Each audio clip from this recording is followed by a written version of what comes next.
El muntanyisme valencià se'n va d'aventura. Està preparant-se per al mes d'agost una expedició al cim de l'Elbrus, que es troba al Caucas rus, sostre d'Europa amb 5.642 metres i un dels cims emblemàtics dels 7 continents. Membres de la secció de muntanya del Centre Excursionista de València intentaran el gran repte. Són 5: Josep Félix Belinchón, Carlos Vives, Pacho Perini, Joan Francesc Toledo y Lluís Yasser.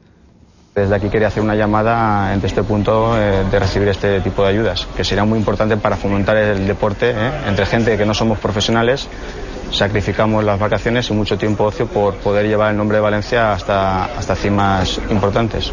L'expedició eixirà de València el 31 de juliol, data en què volarà de Madrid a Moscou per a fer una setmana d'aclimatació a la vall de Baxan i finalment atacar el cim a partir de la segona setmana d'agost, sempre que les condicions atmosfèriques al voltant dels 35 graus de baix zero ho permeten.